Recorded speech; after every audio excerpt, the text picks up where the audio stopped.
have with us Vijay Valecha, CIO at Century Financial. Welcome with us, Vijay, and thank you for joining us. First of all, let us start talking about what is happening in our region here.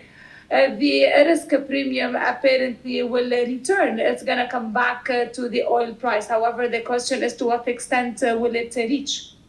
Well, absolutely. Last time we had the risk premium on a exactly similar geopolitical situation. We had seen oil jump above 75 levels, almost 80 levels. This time we are seeing it right now still at 67. A break above 70 will show a very similar situation that is going to probably be coming in very soon. We are seeing geopolitical tensions happening not just around in our region but across everywhere. So yes, the situation is very similar to what we saw at the start of the year, and the pricing move could be very similar.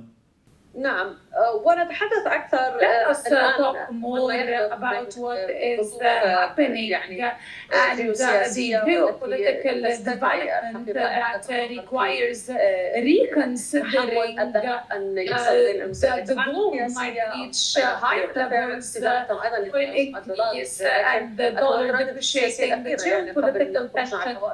Before we started our episode, we heard Israeli attack. So will this lead to further gains in the oil?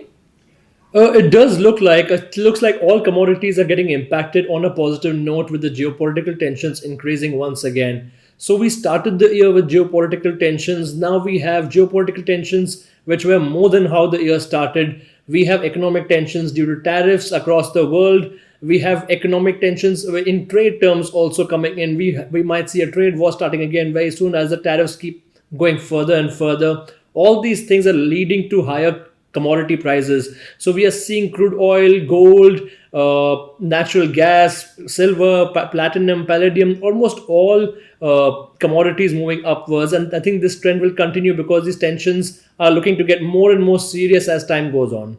Today, we are perhaps betting and expecting that the gold will increase. But who dares buying gold at these prices, Vijay?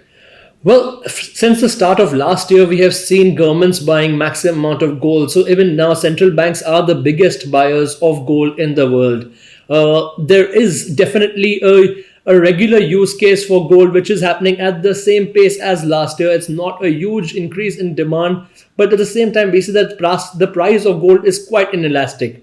The usage of gold that has been happening has not been reducing with the price increasing to such levels, and the buying from governments and other institutions is coming in much bigger and bigger. So we don't think that there's a cap price for gold for this year. 4,000 might not be a cap price. We might see gold go past 4,000 and 4,500. It looks like a possibility right now. نعم ونذهب الآن إلى طبعا حقيقة المشهد أرقام التضخم. Of course, we are المتوقعة to the expected CPI and PPI gold loves the inflation. If the inflation is higher, we do expect that the gold will reach very high level quickly. And shall we fear this big momentum in a very short period of time? We have seen in the last 2 months, gold has been in a range bound market where it has been in the range between 3,500 and 3,300. This was a huge flag formation, and something like a bad jobs data has managed to break out the flag formation. And if we see a even worse CPI or a PPI number, this number could be flying even higher. So we can actually see gold breaking all levels with the inflation numbers.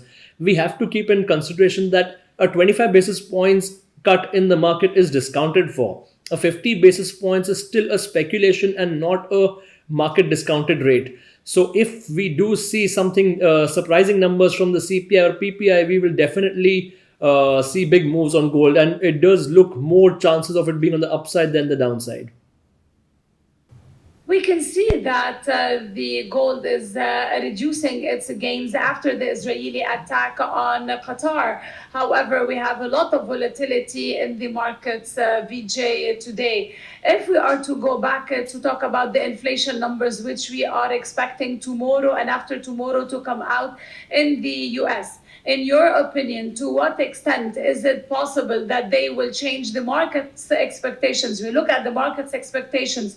They are priced pricing in 93% of the markets are pricing in a rate cut by 25 basis points and giving only 7% probability for cutting the rate by 50 basis points. Do you believe that these inflation numbers which will come out this week will change this formula?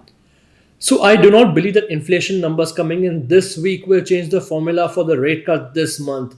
But however, if we do see the inflation numbers surprise and on a big scale, that means we could have a much different curve looking for the bond market in the future. And that means that we could see more rate cuts in the year. The market is discounted for 25 basis points this month and another 25 basis points in the rest of the year. So 50 basis points might be what we're looking at in a normal case scenario market this year. But how that scenario could change, we could definitely see a possibility of 100 basis points cut. Unemployment is definitely the most important factor for this, but inflation will definitely play a role as well. نعم ونشكرك Vijay Valecha, سيد Vijay Financial. Thank you so much for being with us. Century Financial. Thank you so much.